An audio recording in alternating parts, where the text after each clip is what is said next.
Chief Product Officer at Enigma, and thank you Web3 Foundation for having us, and Ryan, thanks for giving tonight. At Enigma, our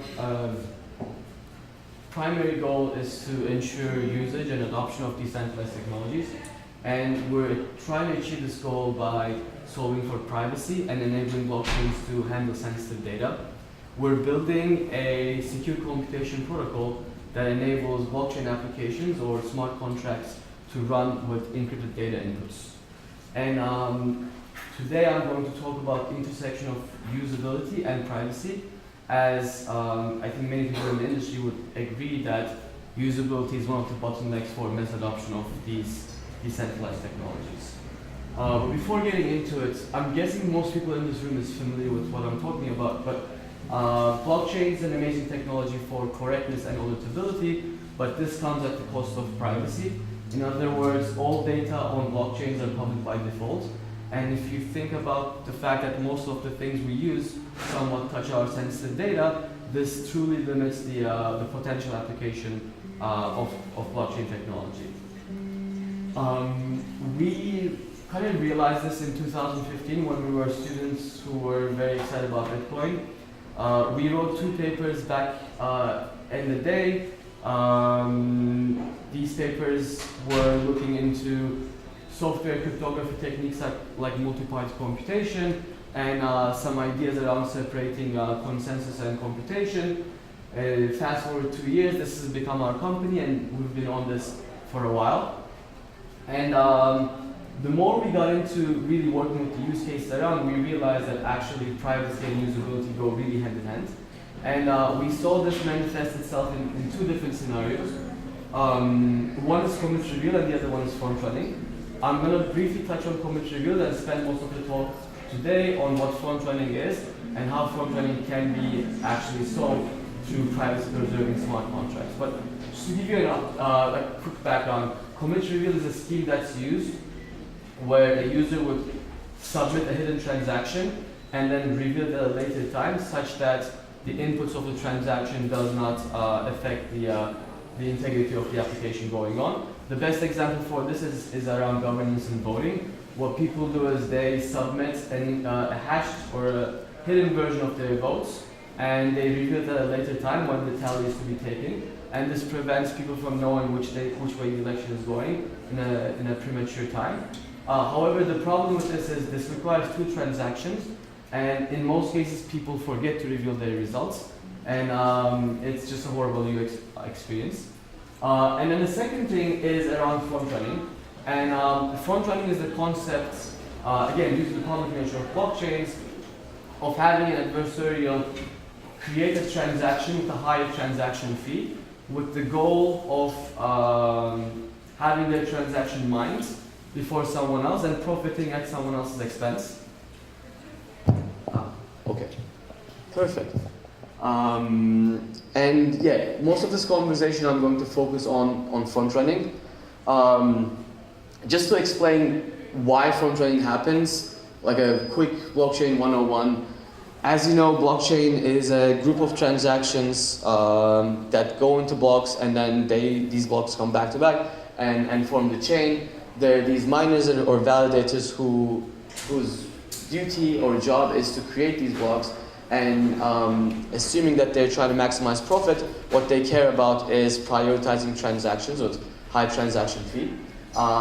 So with that background, imagine the situation where Alice submits a transaction with gas price 1 at time 1, and then Bob comes in and submits transaction 2 with gas price 2 and time 2. If gas price 2 is larger than gas price 1, what the miner is going to do is the miner is going to prioritize transaction 2, even if the transaction 1 has touched the mempool where all the transactions that are not processed remain first. So that is the technical definition of front running. And front running manifests itself in ways in where people lose money. The simple example is the automated market making contract. This is what Bancor uses, this is what Uniswap uses.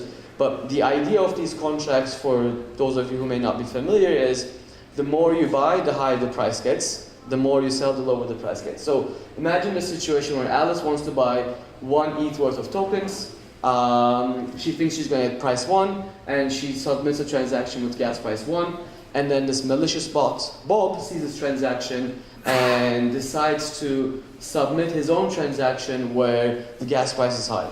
What ends up happening is Bob's transaction gets mined first, and then Alice's transaction gets mined second. Given the nature of these contracts, Alice ends up getting less tokens at a higher price. And then that further pushes the price up. And we end up in this scenario where Bob is buying at P1 and he can sell at P3. There are ways to mitigate this, but none of these propose a perfect solution. And this is all due to the fact that miners and people who run full nodes can see what's going on and attack the system. This also manifests itself in other applications, whether it's order book-based dexes like 0x or fork delta, whether it's auctions or games. Who's familiar with FOMO 3D? So it was like a game where people bid. Every time you bid, the bid goes to a pool. The highest bidder gets the entire money. And people thought this game would never end, but the way this game ended was the highest bidder attacked the network for I think 30 seconds or so with empty transactions, so none of the bids for the game was able to be mined. And that way, I think he won over $2 million or so. So this is a serious attack in this ecosystem. And if you want to find out more, I suggest you take a look into this paper called This Transparent Dishonesty, Front-Running Attacks on Blockchain by Jeremy Clark and his team from University of Concordia. And then there's another great paper by Cornell Tech that's called Flashboys 2.0 that looks into mostly Ether or fork delta, and then they approximate the cost of this attack to the network or to the users to be north of double-digit millions. So now that we've defined the problem, let's talk about how we can solve this. As I mentioned earlier on, we're building a secure computation protocol where inputs are never revealed to anyone in the network. And if you go back to the example where I showed miners or people who are attacking can see the transactions and insert their own, we're basically solving that problem. The way we solve that problem is by introducing this concept that we call secret contracts. Secret contracts are just like Ethereum smart contracts, but they work on encrypted datasets.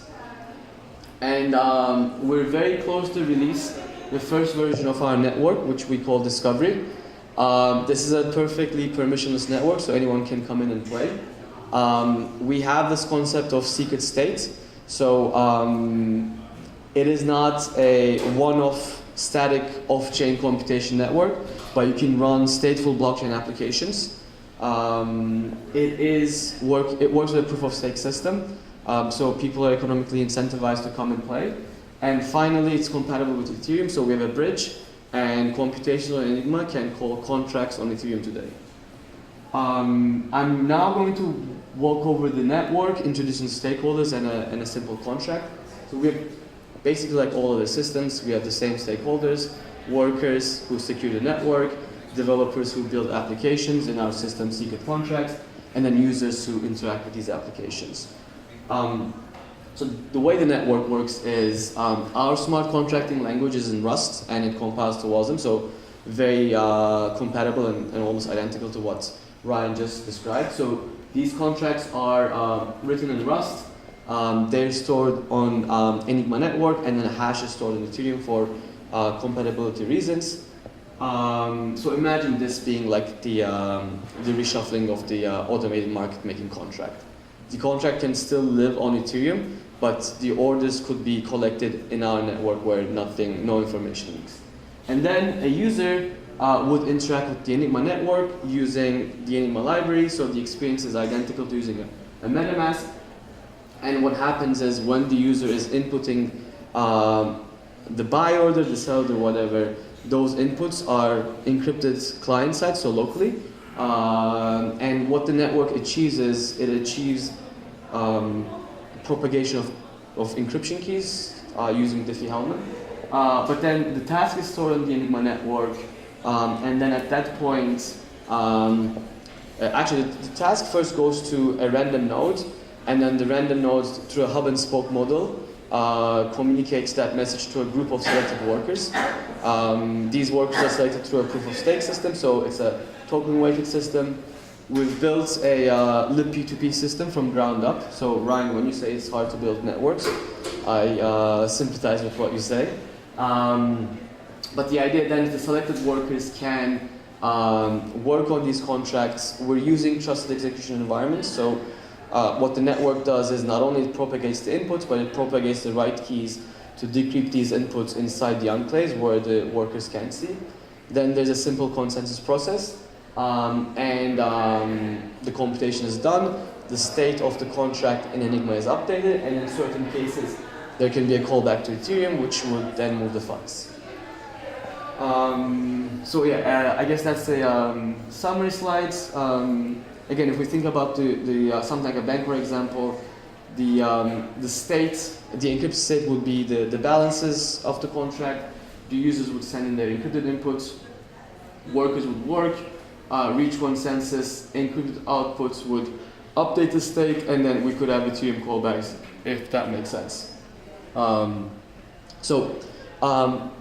of bringing it all together, I went through how the network works with an example, and I tried to focus primarily on how privacy can help with usability issues that we face in our ecosystem today. We see a lot of interest around commit reveal related engagements. We are in conversation with Aragon, so they can do private voting instead of doing commit reveals. There are community members who are building games that have been traditionally based on commit reveals, like rock, paper, scissors. Front running is an area that I'm personally very interested in. We talk a lot with the 0x team around their trade execution coordinator idea and how to do this in a decentralized manner. And then beyond that, we also focus on things that are enabled through our technology, not because it's front running, but it adds a new dimension to blockchain technology. One good example is multiplayer gaming. You can think of something like poker that cannot be built today on blockchain systems because you can see other people's hands, you can see the flop before you bet, but we can do these things. Identity is something interesting to us, especially given how self-sovereign identity is a very hot topic right now. How can you make claims or attestations about your identity without actually revealing that to anyone? And today is a very exciting day for us because I think a couple of hours ago, just released the developer environment for the network I described. So you can technically go to our forum, and then there's a GitHub link, spin up a local environment and build your secret contract that is written in Rust and compiles into our WebAssembly VM. So that's been something we're working very hard on. It's very nice to get there. And yeah, that's kind of it. If this is interesting to you, I would love to talk to you more about what we do. If you think this can lead to interesting applications, we're happy to work with people, support you in any way possible. I think our forum is the best way to get involved.